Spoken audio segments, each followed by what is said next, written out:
వేదిక ద్వారా ప్రభుత్వానికి అప్పీల్ చేయదలుచుకున్నాం. మేము కోరగానే, ఎందుకంటే ఇండస్ట్రీలో ఈ 100 సంవత్సరాలు సుమారుగా 92 ఏళ్ల ప్రస్థానంలో కొన్ని వేల మంది నటీనటులు, సాంకేతిక నిపుణులు, నిర్మాతలు, దర్శకులు, కార్మిక నాయకులు ఎందరో వచ్చారు. వాళ్ళందరి త్యాగాలు, మేకప్, కాస్ట్యూమ్, ఆర్ట్, ఎవ్రీబడి. అలాగే సంగీత దర్శకులు సారూరి రాజేశ్వరరావు గారు పెద్దలు, అలాంటి వాళ్ళు సముద్రాల సీనియర్. ఎన్ని పేర్లు మనం గుర్తుపెట్టుకోవచ్చు, ఎన్ని పాటలు గుర్తుపెట్టుకోవచ్చు, ఎన్ని సినిమాలను గుర్తుపెట్టుకోవచ్చు.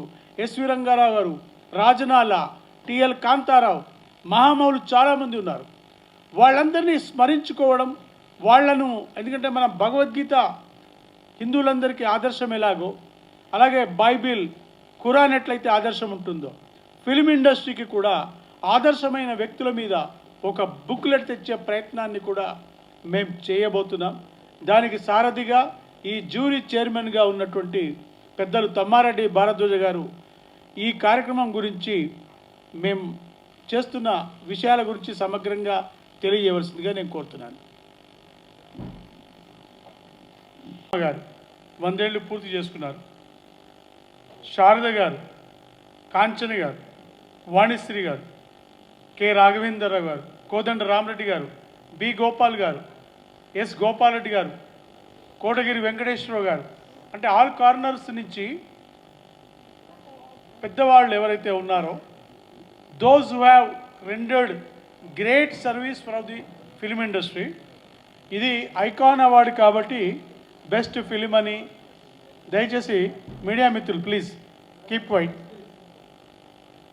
Individual awards, icon individual awards మాత్రమే. బెస్ట్ ఫిలిం అని మన మిగతా అవార్డ్స్ లాగా కేటగిరీ వైజ్ బెస్ట్ డైరెక్టర్ అలాంటివి చేయట్లేదు. ఓన్లీ మన చలనచిత్ర రంగానికి అపారమైన కృషి చేసి ఒక స్థాయికి చేరుకున్న వాళ్ళని మాత్రమే ఇవాళ ఈ అవార్డ్స్తో 16వ తేదీన ప్రసాద్ ల్యాబ్స్లో జరిగే ఒక పెద్ద కార్యక్రమంలో, గొప్ప కార్యక్రమంలో, కన్నుల పండుగగా జరిగే కార్యక్రమంలో వారిని సత్కరించడం జరుగుతుంది. అదేవిధంగా భవిష్యత్తులో ఈ కార్యక్రమం కొనసాగుతుంది. చాలామంది ఉంటారు, మేము మాత్రమే ఐకాన్స్, మిగతా వాళ్ళు కాదా? మిగతా వాళ్ళలో కూడా ఉంటారు. కానీ అవార్డ్స్ ఇచ్చేటప్పుడు ఒక పరిధి, ఒక బడ్జెట్, ఒక లిమిటేషన్స్ ఉంటాయి. ఆ లిమిటేషన్స్లో ఉండి ఇప్పుడు మేము అవార్డ్స్ ఇస్తున్నాం. గతంలో ఇంటర్నేషనల్ ఫిలిం జ్యూరీ మెంబర్గా, నంది అవార్డ్స్ కమిటీ మెంబర్గా ఉండడం జరిగింది. నేను వ్యక్తిగతంగా 13 నంది అవార్డ్స్ తీసుకున్నాను, 27 సీరియల్స్ నిర్మించాను. రచయితల సంఘానికి 6 సంవత్సరాల పాటు సినిమా రచయితల సంఘానికి ఉపాధ్యక్షుడిగా ఉన్నాను. ఇప్పుడు సినిమా రచయితల సంఘం కార్యవర్గంలో ఉన్నాను. టెలివిజన్ ఫెడరేషన్కి ఫౌండర్ ప్రెసిడెంట్గా ఉన్నాను. మీడియా గురించి, మీడియా మిత్రుల గురించి, హితుల గురించి బాగా తెలుసు కాబట్టి దయచేసి మన అవార్డ్స్ యొక్క ఈ కార్యక్రమం ప్రమోషన్ ఎలా ఉండాలి అంటే, we're forgetting the people, those who have sacrifice. Icon awards అంటే సురేష్ బాల నా దగ్గరికి వచ్చి చెప్పినప్పుడు అసలు నీకెందుకు ఇవ్వాలన్నాను నేను ముందు. అసలు సురేష్ బాల ఎవరు, సురేష్ బాలకి సినిమాకి సంబంధం ఏంటి? ఇతను నాగబాల అని ఒక సీరియల్ తీసి అప్పట్లో తెలుగు వాళ్ళ ప్రేక్షకులందరినీ అలరించి ఆ సీరియల్ చూడకపోతే చచ్చిపోతామో అనే లెవెల్కి తీసుకెళ్ళాడు ప్రజల్ని. అంత క్రేజియస్ట్ సీరియల్ అది. ఆ తర్వాత వచ్చి సాయిబాబాకి కథ కూడా రాశాడు, రాఘవేంద్రరావు గారు తీసిన సాయిబాబాకి. అట్లా సినిమాతో సంబంధం ఉంది. సినిమా 13 నంది అవార్డులు తీసుకున్నాడు. ఇదన్నీ కాకుండా టీవీ కోసం ఇప్పుడు టీవీ యూనియన్ పెట్టాడు, ఫెడరేషన్ స్టార్ట్ చేశాడు. ఫెడరేషన్ స్టార్ట్ చేసినప్పుడు నేను సినిమా ఇండస్ట్రీ ఉన్న ఫెడరేషన్కి నేను ప్రెసిడెంట్గా ఉండేవాడిని, ఇక్కడ ఛాంబర్లో ఇక్కడ ఉండేవాడిని. ఈయన వచ్చి నేను చేస్తానంటే మాకు పోటీ కదా, వీడెవడ ఏ బాబు మాకు పోటీ పెడతాడు, వీడు వచ్చి లేని పని పెంట పెడుతున్నాడు అనుకునేవాడిని. అనుకుంటే వచ్చి లేదన్నయ్య చెయ్యాలి, మీరు చేయాలి, అది ఉండాలంటే తర్వాత నేనే వాళ్ళకి అడ్వైజర్గా ఉండి కొంతకాలం చేసాం. తను సక్సెస్ఫుల్గా టీవీ ఫెడరేషన్ స్టార్ట్ చేశారు. టీవీ యూనియన్, టీవీకి అప్పటికి యూనియన్ లేవు, ఏమీ లేవు. ఆ జీతాలు ఎంత ఇచ్చేవారో తెలియదు అని. ఇవాళ ఒక ఆర్గనైజ్డ్ సెక్టర్ అయిపోయింది. అండ్ ఆర్గనైజ్డ్ అంటే పూర్తి ఆర్గనైజ్ అవ్వవు ఇవన్నీ. సినిమా అట్లాగే ఉంది, అది అట్లాగే ఉంది, కానీ ఒక లెవెల్కి తీసుకొచ్చాడు అతను. సో ఆ తర్వాత వచ్చి ఇప్పుడు డాక్యుమెంటరీలు తీశాడు, చాలామంది చరిత్రలు తీశాడు. వాళ్ళ ఐకాన్స్ అని చెప్తున్న వాళ్ళ పెద్ద పెద్ద వాళ్ళ ఇంటర్వ్యూస్ చాలా చేశాడు అతను. ఇలా ఏదేదో చెప్పుకుంటా పోతే చాలా చేశాడు. ఈ లాస్ట్ గవర్నమెంట్ ఉన్నప్పుడు, తెలంగాణ గవర్నమెంట్ ఉన్నప్పుడు తన వరకు తనకు చేతనైన పనులు ఏవో చేసి పెట్టాడు. ఫైనల్గా మొన్న వచ్చి ఏమన్నా అంటే ఐకాన్ అవార్డ్స్, ఎందుకే మనకు ఐకాన్ అవార్డ్స్ అని అంటే, అనే అవార్డ్స్ లేవు కదా ఎక్కడ, ఇప్పుడు ఈ మధ్య రావట్లేదు కదా, ఏదో చేద్దామని. అయితే నా స్వార్థం ఏంటంటే, వాళ్ళు అవార్డులు ఇచ్చారో ఇవ్వలేదా, గవర్నమెంట్లు ఇస్తారో ఇవ్వలేదు అనే దాని మీద పెద్ద ఇష్యూ కాదు. ఎందుకంటే గవర్నమెంట్లు వాళ్ళకుండే పరిధులు, వాళ్ళకున్న పరిస్థితులు ఏమున్నాయో మనకు అనవసరం. నా పాయింట్ అంటే, మనం 75 సంవత్సరాలు చేసాం, వజ్రోత్సవాలు చేసుకున్నాం. వజ్రోత్సవాలు చేసుకున్నప్పుడు పెద్దలందరినీ గౌరవించాం. పెద్దలంటే అప్పటి నుంచి ఇప్పటిదాకా ఉన్నవాళ్ళు, బతికున్న వాళ్ళందరికీ మనం చిన్న సైజు గౌరవం. దాంట్లో నాకు బాగా ఏంటంటే, ఫస్ట్ అవార్డు నాన్నగారికి ఇచ్చారు, లాస్ట్ అవార్డు నాకు ఇచ్చారు. అంటే ఆ జనరేషన్ నుంచి ఈ జనరేషన్ దాకా ఉన్న వాళ్ళ దగ్గర 200-300 ఇచ్చాం కదా, దగ్గర 200 మందికి అవార్డ్స్ ఇచ్చాం. దాంట్లో అంటే గుర్తించాము, అవార్డులు కాదు, గుర్తింపు. వాళ్ళు ఇండస్ట్రీకి చేసిన సేవలను గుర్తించాం. సో మొత్తం ఇండస్ట్రీలో ఉన్న ఆర్టిస్టులు అందరూ దాంట్లో పనిచేశారు, పెర్ఫామ్ చేశారు. ఇండస్ట్రీలో ఉన్న వాళ్ళందరం దానికోసం పనిచేశాం. సో అప్పటి నుంచి లేదు. ఇప్పుడు మళ్ళీ 100 సంవత్సరాలు రావాలంటే ఇంకా 9 సంవత్సరాలు 8 సంవత్సరాలు ఆగాలి. ఈ ఆగే లోపల ఎంతమంది ఉంటారో ఎంతమంది పోతారో తెలీదు. సో దీనికి ఎవరైనా ఒక చిన్నదో చితకదో మనకి వాళ్ళని సీనియర్గా పనిచేసిన వాళ్ళు గుర్తించే పరిస్థితి చేస్తే బాగుంటుంది అనేది నాకు అనిపించింది. ఆయన ఏ ఉద్దేశంతో చేశాడనేది నాకు అనవసరం, నా ఉద్దేశం మాత్రం ఇదని నేను అనుకుని ఈ 8 ఏళ్ళు మేము కాపాడాలి. 8 ఏళ్ళ దాకా నేను ఉంటానో నాకు తెలీదు. భవిష్యత్తులో ప్రసన్న గారు ఇక్కడ చాలామంది టీవీల్లో వాటిల్లో చెప్తూ ఉంటారు, ఈ ఇండస్ట్రీని కొంతమంది కబ్జా చేశారు. వాళ్ళు ఎవరు కబ్జా చేశారో నాకు తెలియదు, కానీ ఇండస్ట్రీని ప్రసన్న కుమార్ కబ్జా చేశాడు, అది నాకు తెలుసు. ఈ కబ్జా చేసిన ఆయన 8 ఏళ్ళు ఉంటాడని కూడా నాకు తెలుసు. సో 100 ఏళ్ళు ఆయనే చేస్తాడు, ఆయన ఆధ్వర్యంలో జరుగుతుంది. అంటే ఆయనే చేస్తాడు కదా, ఆయన ఆధ్వర్యంలో ఇండస్ట్రీ నడిపించే స్థాయి ఉన్న మనిషి. కాబట్టి ఈ చరిత్రని, మనకి చరిత్ర సరిగ్గా సమగ్రంగా లేదు. అంటే ప్రొడ్యూసర్స్ కౌన్సిల్ చరిత్ర చాలా వరకు రాసి పెట్టారు, బట్ అది 10 ఏళ్ళు అయిపోయినట్టుంది. దాన్ని చేయాలి. ప్రభు ఆల్రెడీ కొంతకాలం నుంచి ఈ చరిత్రలు చేస్తున్నాడు. సో ఈ సందర్భంగా నా ఉద్దేశం ఏంటంటే, ఈ 100 ఏళ్ల చరిత్ర తీసుకురావాల్సిన బాధ్యత కూడా ఛాంబర్ది, ప్రొడ్యూసర్ కౌన్సిల్ది. అంటే మన ఇట్లా పబ్లిక్గా నేను చెప్పకూడదు, కానీ ప్రసన్నది. ఇతను తప్ప చక్రం తిప్పేవాళ్ళు లేడు ఈ ఊళ్ళో, ఏ రకంగా అయినా కానీ. సో జర్నలిస్ట్గా ప్రభు కూడా అలాంటి చక్రాలు తిప్పుతూ ఉంటాడు. సో వీళ్ళిద్దరిని ఎత్తిన కొంత బాధ్యత వేసాం. తర్వాత వాళ్ళు ఏం చేస్తారు, వాళ్ళు ఏం కష్టపడతారు నాకు అనవసరం అనుకోండి, చేస్తారని నమ్ముతున్నా. ఇద్దరు నాకు ఆప్తులు, వాళ్ళిద్దరు చేస్తారని, చెయ్యాలని కోరుకుంటూ ఈ 9-8 ఏళ్ళు వాళ్ళు నడిపించేదాకా తీసుకురావాలి. దీనికి వివిఆర్ కన్స్ట్రక్షన్స్, వివిఆర్ గారు ముందుకు వచ్చినందుకు సంతోషం, ఆయన కృతజ్ఞతలు చెప్తూ, మనం ఎందుకు ఇదంతా చెప్తున్నానంటే, హెచ్ఎం రెడ్డి గారు ఆద్యుడు అని మనం అంటాం తెలుగు సినిమాకి. ఆ సినిమా రిలీజ్ ఎప్పుడు అంటే, రిలీజ్ చేసి మేము సెప్టెంబర్ ఏదో డేట్ వేసేసుకొని మనం సినిమా డే అని మేము పెట్టాం. పెడితే జయదేవ్ గారు తర్వాత రీసెర్చ్ చేసి, కాదండి ఫిబ్రవరి 32 అని చెప్పి పేరు మార్చి, డేట్ మార్చి 22 అని చెప్పి డేట్ మార్చాం. సో ఇదేంటంటే, మనకి హెచ్ఎం రెడ్డి గారు 50 years ఆఫ్ ఫిల్మ్ ఇండస్ట్రీ చేసినప్పుడు ఆయన బతుకున్నారు. బట్ మనం ఈ చరిత్రను రాసుకోలేకపోయాం.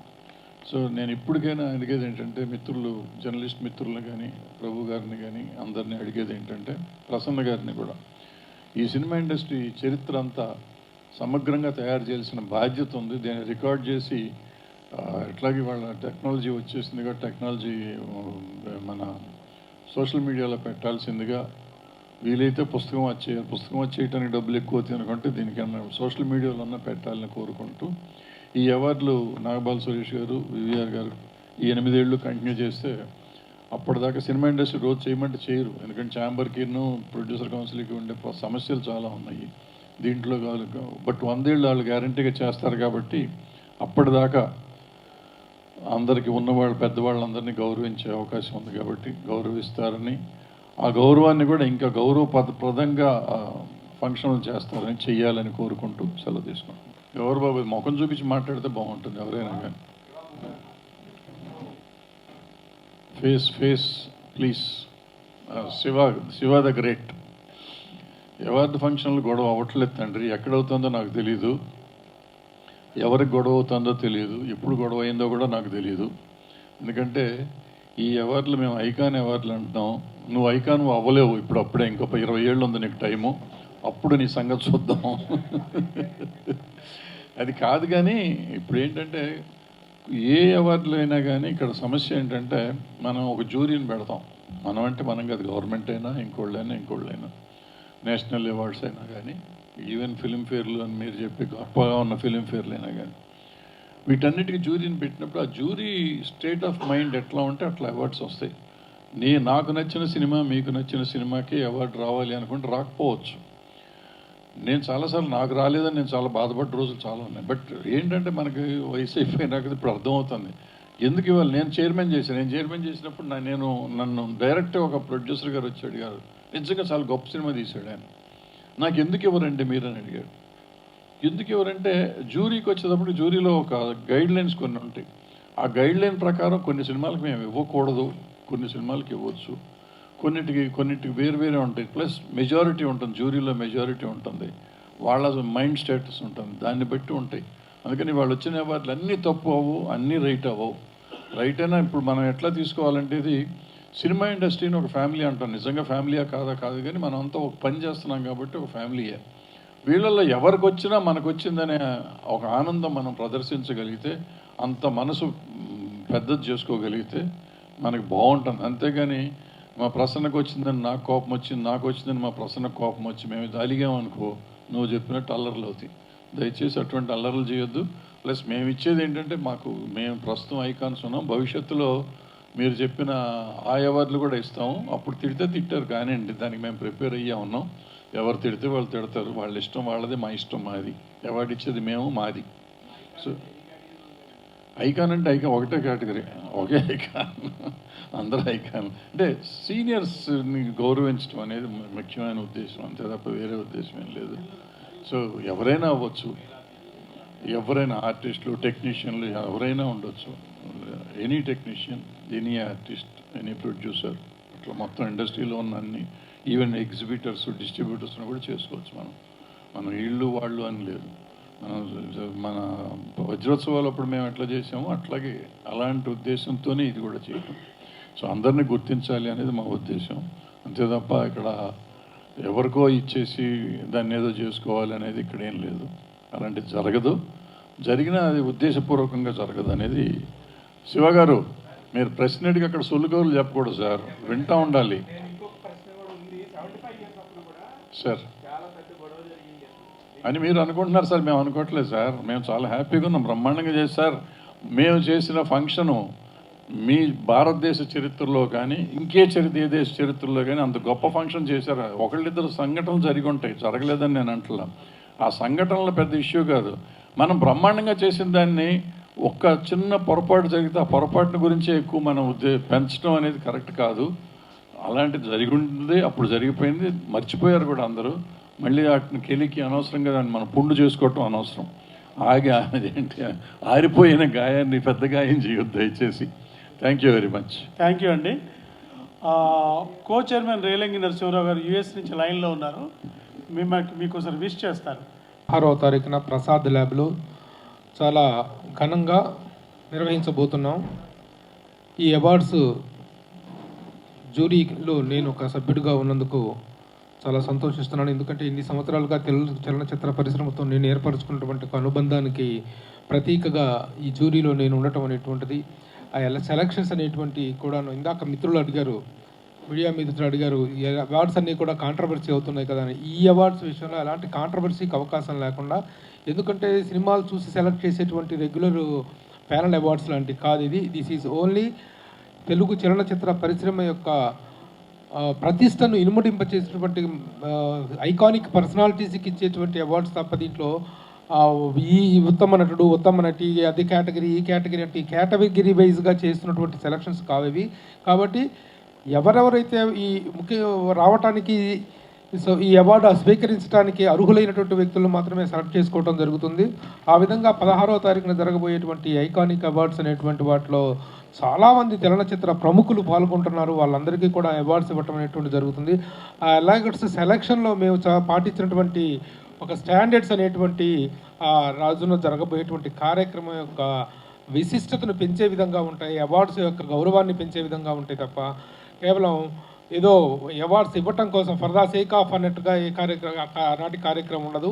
అలాగే ప్రభుత్వాలు, 2 రాష్ట్ర ప్రభుత్వాలు కూడాను, రాష్ట్రం విడిపోయిన తర్వాత 2 రాష్ట్ర ప్రభుత్వాల నుండి కూడాను చలనచిత్ర పరిశ్రమకు ఈ అవార్డ్స్ పరంగా కానీ మరి ఏ విధమైనటువంటి సహకారము అందలాటలేదు. అవార్డ్స్ అనేటువంటి వాటిని 2 ప్రభుత్వాలు కూడాను నిర్వహించలేకపోతున్నాయి. వాటి గురించి డీటెయిల్స్ ఆ వివాదాస్పద అంశాల్లోకి వెళ్ళదలుచుకోలేదు. కానీ పరిశ్రమ అనేటువంటిది, చిత్ర పరిశ్రమ, ఇక్కడ కళాకారులు, నటీనటులు, దర్శకులు, నిర్మాతలు వీళ్ళందరూ కూడాను తాము సాధించే విజయాలకు, తాము సృష్టించినటువంటి సృజనాత్మక ప్రతిభకు ఒక గుర్తింపు, గౌరవం దక్కాలి అనే ప్రతి ఒక్కళ్ళు ఆశపడతారు. అలాంటివి అలా కళాకారుల్ని గౌరవించుకునేటువంటి, వాళ్ళని అభినందించుకునేటువంటి అవకాశం ఉన్నటువంటి అవార్డు ఫంక్షన్ నిర్వహణ అనేటువంటి జరగటం లేదు.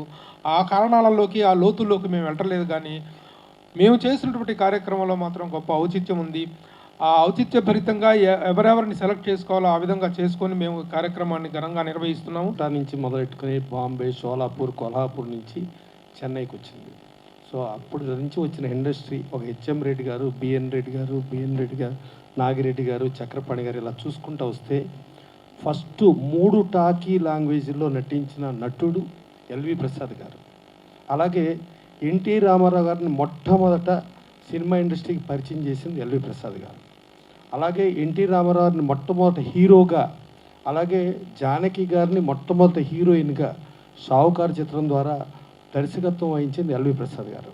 అలాంటి ఎల్వి ప్రసాద్ గారు అన్ని చోట్ల, అంటే హైదరాబాద్ అనుకోవచ్చు, హైదరాబాదు, కేరళ, ఒరిస్సా, బాంబే, బెంగళూరు అన్ని చోట్ల యూనిట్లు పెట్టి, అన్ని చోట్ల మెడ్రాస్, అన్ని ఆయన ఇండస్ట్రీని ప్లస్ చాలా గొప్ప ఐకాన్. అంటే ఆయన ఒక డైరెక్టర్గా ఒక ఏక్ దూజేకి వెళ్ళి అటు మనకు తెలిసి ఆ సినిమా చేసిన తర్వాత మిథున్ చక్రవర్తి ఫస్ట్ మురుగయ్య అయితే, 2వ సినిమా మిథున్ చక్రవర్తి రేఖతో డైరెక్షన్ చేసింది ఆయనే.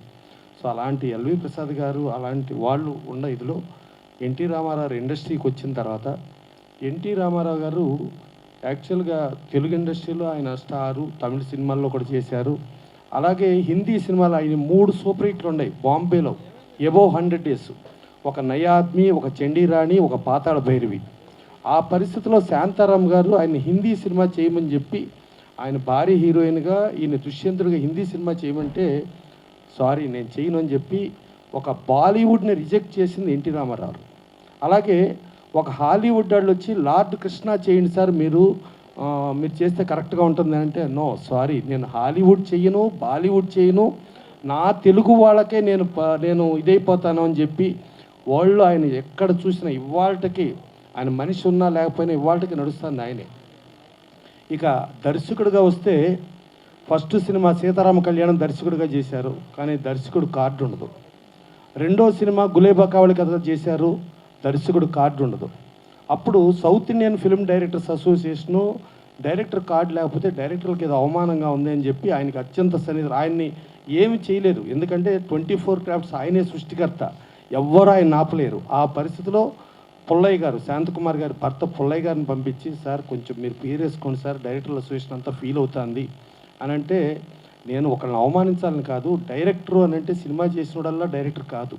3 సినిమాలు ప్రజామోదం పొంది సూపర్ హిట్ అయితే, ఎన్టీ రామారావు BA 3 సంవత్సరాలు నేను డిగ్రీ పాస్ అయితేనే నాకు ఆ డిగ్రీ వస్తుంది. అలాగే 3 సినిమాలు సూపర్ హిట్ అయితేనే నేను డైరెక్టర్గా నాకు డిగ్రీ వస్తుంది అని అనుకుని నేను సినిమాలు చేస్తున్నా. సరే ఇప్పుడు ఈ 3వ సినిమా 90% అయిపోయింది, ఈ సినిమా మీరు ఫీల్ అవుతున్నారు కాబట్టి దీంట్లో పేరేసుకుంటున్నా. ఒకవేళ ఈ సినిమా ఫెయిల్ అయితే నేను అన్ని క్రాఫ్ట్ల నుంచి సినిమా ఇండస్ట్రీ వదిలి వెళ్ళిపోతానని చెప్పి ఆ 3వ సినిమా చేశారు. ఆ 3వ సినిమా శ్రీకృష్ణ పాండవీయం.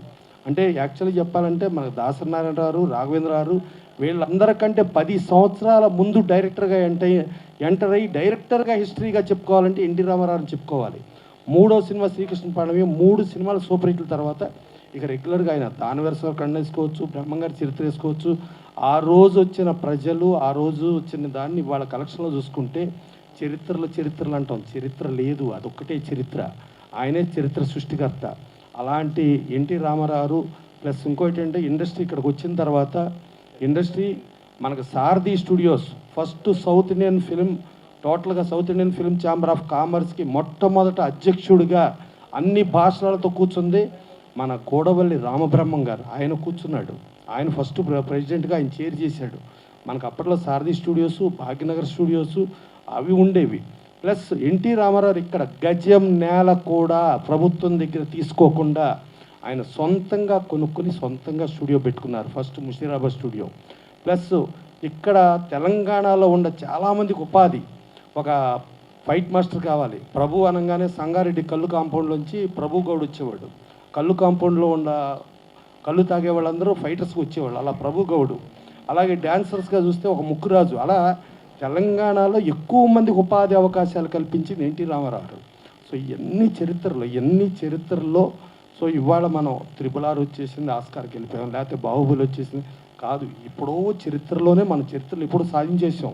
అలాగే మన కృష్ణ గారు మోసగాడని సినిమా చేశారు, మోసకారునికి మోసకారునని. అలాగే ఇంగ్లీష్లో కూడా డబ్ చేశారు. అట్లా చూసుకుంటే ఆ రోజుల్లోనే పాన్ ఇండియాలు సృష్టించిన సృష్టికర్తలు ఉన్నారు. ఇవాళ ఏంటంటే మీడియా వచ్చింది, టెక్నాలజీ వచ్చింది, ఇవాళ వచ్చిందని అనుకున్నాం, కానీ చరిత్ర రోజుల్లోనే మనం సాధించాం. అది డెఫినెట్గా అన్ని చరిత్రలన్నీ పర్ఫెక్ట్గా చేస్తూ భరద్వాజ్ గారు చరిత్ర పుస్తకాన్ని చేద్దామని చెప్పి అన్నారు. ఛాంబర్ ఈసీలో కూడా పాస్ అయ్యింది. డెఫినెట్గా అందరం కూర్చుని అలా ఆ చరిత్రలన్నింటినీ ఇవాళ ఉన్న మీడియాకి, ఇవాళ ఉన్న టెక్నాలజీకి వస్తే అసలు ఎక్కడి నుంచి చరిత్ర పుట్టింది, ఎట్లా చరిత్ర వెళ్తుంది ఏంటి తెలుసుకోవాలి. రామారావు ఒక ముఖ్యమంత్రిగానే మనం చూస్తున్నాం. ఇవాళ ఆయన ముఖ్యమంత్రిగా ఉండబట్టే ఇవాళ ఫిలిం నగర్ డెవలప్ అయినా, ఇక్కడ ఎంత డెవలప్ అయినా, ఇదంతా జరిగిందంటే ఆద్యులు యాస్టిస్ చూసుకుంటే చెన్నారెడ్డి గారు ఆ రోజుల్లో దుక్కుపాటి మోసుకున్నారు. ఫస్ట్ ఫౌండర్ ప్రెసిడెంట్ ఆయన ఈ ఫిలిం నగర్ హౌసింగ్ సొసైటీకి. ఆయనకి కాసు బ్రహ్మాందరెడ్డి గారు ఆయన క్లాస్మేట్స్ అవ్వటం మూలంగా బ్రహ్మాందరెడ్డి గారు కానీ చెన్నారెడ్డి గారు కానీ వీళ్ళందరూ చేసిన మూలంగా ఈ ఫిలిం నగర్ ఏర్పడింది.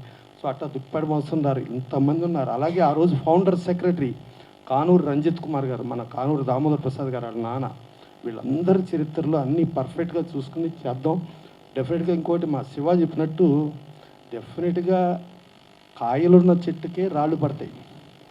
అడవిలో సింహం రాజున్న కుక్కలు నక్కలు తోడేళ్ళు కూడా ఉంటాయి. అవి కుక్కలు నక్కలు తోడేళ్ళు తోసేద్దాం, అట్లా అడవి నుంచి తోలేద్దాం అంటే కుదరదు, ఉంటాయి అవి. అలాగే సమాజంలో మనుషులు ఉంటారు, కుక్కలు ఉంటాయి. సో మురుగుతూ ఉంటారు. ఆ మురుగుడిని పట్టించుకోవద్దు. ఇక నంది అవార్డ్స్కి వస్తే నేను ప్రభు గారు కూడా నంది అవార్డ్స్లో ఉన్నాం. ఆ రోజు ప్రభుత్వం నుంచి ఎవ్వరూ సంబంధం లేదు, ఒక్క 0.01% కూడా ప్రభుత్వాధికారులు కానీ ముఖ్యమంత్రి కానీ గవర్నమెంట్ కానీ ఇన్వాల్వ్మెంట్ లేకుండా మేమే చేసాం. ఆ రోజున వెరీ క్లియర్, మేమే ప్రూఫ్ చేసిన దాంట్లో క్లియర్ కట్గా. ఇంకోటి ఏంటంటే చంద్రబాబు నాయుడు గారు సీఎం అయితే జయసుధ గారు వేరే పార్టీ, ఆవిడని చైర్మన్ చేశారు. కోడి రామకృష్ణ గారిని చైర్మన్ చేశారు. గిరిబాబు గారు వేరే పార్టీ ఆయన చైర్మన్ చేశారు. అభ్యుదయ భావాల నిర్మాత పోకూరు బాబురావు గారిని చైర్మన్ చేశారు. అలాగే వేరే పార్టీ జీవిత రాజశేఖర్ గారిని చైర్మన్ చేశారు. అంటే అక్కడ పార్టీలు చూడలా, రాజకీయాలు చూడలా, సినిమా ఇండస్ట్రీని చూసి చేశారు. కొంతమంది రాని వాళ్ళు మాకివ్వండి అని చెప్పేది ఫోన్లు వస్తాయి మాకు. ఇందాక భరద్వాజ్ గారు కూడా చెప్పారు, ఎవరు ఫోన్ చేశారు. ఆ రాని వాళ్ళు చేసే రాళ్లే విమర్శలు. మనకేమో ఆ విమర్శలతో కాలక్షేపం, మనకు కూడా మీడియాకు కూడా కావాలి కదా, దాంతో మనం కాలక్షేపం చేయటం, అవి రన్ అవ్వటం, ఈ రొటీను. అందుకని దీని గురించి శివ నువ్వు ఎక్కువ పట్టించుకోవద్దు. నీకు డే ఫిలిం ఫేరు తెలుసు, నైట్ ఫిలిం ఫేరు తెలుసు, మన ఇద్దరికి తెలుసు కదా. అందుకని అవన్నీ పబ్లిక్గా మనం మాట్లాడకూడదు కదా నైట్ మ్యాటర్లో. అందుకని మనం సైలెంట్గా ఉందాం, ఓకేనా? సరే, అలా అవన్నీ జరిగినాయి.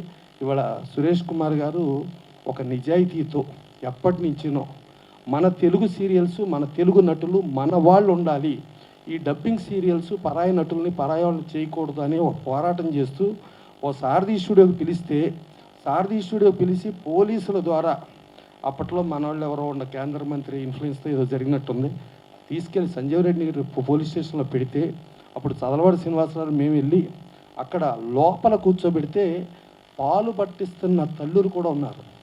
లోపల స్టేషన్లో వేసి స్టేషన్లో వాళ్ళ బయటకు కూడా పంపించద్దని చెప్పారు.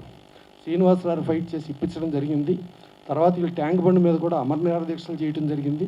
చాలా కష్టపడ్డారు. కష్టపడి ఇవాళ ఒక ఫౌండర్ ప్రెసిడెంట్గా ఒక టెలివిజన్ చేసుకుంటూ ఇవాళ సురేష్ కుమార్ ఒక నిబద్ధతతో పర్ఫెక్ట్గా చేస్తున్నారు. వాళ్ళకి ఆర్థిక సహాయం ప్రతి దాంట్లో నేను తోడున్నానని చెప్పి ఆయన హౌసింగే కాదు మీకు కూడా నేను తోడుంటా అని చెప్పి విజయ్ కుమార్ గారు ఇచ్చారు. ఇప్పుడు మా ఫిలిం ప్రొడ్యూసర్స్ కౌన్సిల్లో కూడా మా కుటుంబ సభ్యులు కూడా అయ్యారు ఆయన. సో ఇలా ఇంతమంది, ఇక మా భరద్వాజ్ గారు ఏది ఉన్నా నిక్కచ్చిగా మొత్తం మొహం మీద మాట్లాడేస్తారు. సరే ఏదన్నా గౌకుని మా శివాది ఏదన్నా అలా జరిగితే మా భరద్వాజ్ గారు వాయించడానికి ఏమైనా ఉంటుందేమో అని చెప్పి వాయించకుండా ఆయన్నే చైర్మన్ చేశారు. ఇక ఆయన వాయించలేరు, ఛాన్సే లేదు. ఇక ఎక్కడన్నా గౌకుని డిబేట్లు పెట్టి వాయించి ఏదన్నా చేయాలంటే మా ప్రభు చేస్తాడు. మా ప్రభుని కూడా ఇక్కడ కూర్చోబెట్టేశారు, ఆయన వాయించలేడు. సరే ఇక భక్త ప్రహ్లాద నుంచి చైల్డ్ ఆర్టిస్ట్గా స్టార్ట్ అయ్యి ఎన్నో లాంగ్వేజ్ల్లోకి వెళ్ళి ఎంతో చేసిన రోజారమణ గారిని పెట్టారు, అలాగే దివ్యవాణి గారిని పెట్టారు. సో వీళ్ళందరినీ పెట్టారు. పెట్టి మీరు అన్నట్టు 100కి 100 రూపాయలు ఏ ఒక్కళ్ళు వాగకుండా ఉంటారంటే వాగుతారు. దయచేసి ఆ వాగిన వాళ్ళకి విలువ ఏంటో తెలుసుకుని విలువ ఇవ్వకండి. ఇంకోటి ఏంటంటే చంద్రబాబు నాయుడు గారు ఆయన లేని పీరియడ్లీ కూడా నంది అవార్డ్స్ చేశారు, ఆ కంటిన్యూ చేశారు. చేస్తే మన ఇండస్ట్రీ ఎదవ వాగుళ్ళ మూలంగా వీళ్ళు ఇంత వాగుతున్నారు, ఇంత ఇబ్బంది పెడుతున్నారని చెప్పి అక్కడ ఆపేశారు. అలాగే ఇక్కడ సింహ అవార్డ్స్ అని కేసీఆర్ గారు కూడా తీసుకుని ఈ వాగుల మూలంగా, అంటే మనం వాగటం మూలంగా ప్రభుత్వానికి వచ్చే నష్టం ఏమీ లేదు, ప్రభుత్వం ఆపేస్తుంది. కానీ మనకి ప్రోత్సాహకాల మూలంగా మనకి ఇంకా ఏదో చేయాలని ఒక కసితో ఉండేవాళ్ళు ఇబ్బంది పడతారు. సో ఇండస్ట్రీకి ఒక మంచి, అలాగే సమాజానికి ఒక మంచి తెలియచెప్పే వాళ్ళకి ఈ అవార్డులు కావాలి. ఇప్పుడు నేషనల్ అవార్డ్స్లో కూడా ఉంటాయి. ఇప్పుడు నేను ఇండియన్ పనోరమాకి వెళ్తే ప్రెస్ గ్యాలరీలో ఉండి ఏ సంవత్సరం అయినా ఏదైనా కాంట్రవర్సీ ఉందేమో, ఈ సంవత్సరం ఒక్క కాంట్రవర్సీ లేకుండా పర్ఫెక్ట్గా చేశారని చెప్పి ప్రెస్ గ్యాలరీలో ప్రెస్ మొత్తం లెగిసి నిలబడి టప్పట్లు కొట్టి పిచ్చుకున్న జ్యూరీకి నేను వెళ్ళి అటెండ్ అయ్యి వచ్చా. ఇది ఇంటర్నేషనల్ ఫిల్మ్ ఫెస్టివల్ గోవాలో జరిగింది. అలాగే బెంగళూరులో బెంగళూరు ఇంటర్నేషనల్ ఫిల్మ్ ఫెస్టివల్కి జ్యూరీ చైర్మన్గా, అక్కడ జనరల్గా కర్ణాటక వాళ్ళని పెట్టుకుంటారు, బయట వాళ్ళని పెట్టరు. దాంట్లో కేవలం 3 పిలిచారు, ఒకరు ఢిల్లీ, ఒకరు కేరళ, ఒకరు నన్ను. మిగతా స్టేట్లందరినీ తీసుకున్నారు. నేను 10 సినిమాలు సెలెక్ట్ చేస్తే 9 ఇండియన్ పనోరమా వచ్చింది, 1 ఇండియన్ పనోరమా మిస్ అయ్యి అది మొత్తం నేషనల్ అవార్డ్స్ వచ్చింది. అది సూర్య సినిమా, ఆకాశమే హద్దుగా అని చెప్పి దాంట్లో హీరో హీరోయిన్. సో ఆ స్థాయి కలిగిన వాళ్ళు. అందుకని ఏదో అక్కడ ఏదో నంది అవార్డ్స్ మేము జ్యూరీలో ఉన్నాం, ఏదో కులాలని మతాలని ఎవడి ఇష్టాన్ని కాదు. అంటే ఈ తిట్లు ఈ మాట్లాడించడం కూడా ఒక స్పాన్సర్డ్ ప్రోగ్రామ్గా, ఒక స్పాన్సర్డ్ పీపుల్గా చేస్తారు. ఆ చేసేదాన్ని దయచేసి మీడియా మీరు అర్థం చేసుకుని కుక్కల మొరుగుళ్ళొద్దు, సింహధ్వనిని ఆలోచించండి, కుక్కల మొరుగుళ్ళొద్దు. Thank you. సమస్య లేని ఇల్లు ఉండదు, పరిష్కారం లేని సమస్య ఉండదు. బంధాలు గొప్పవి, బాధలు చిన్నవి. మీ సమస్యని మేము పరిష్కరిస్తాం. రండి, మాట్లాడుకుందాం.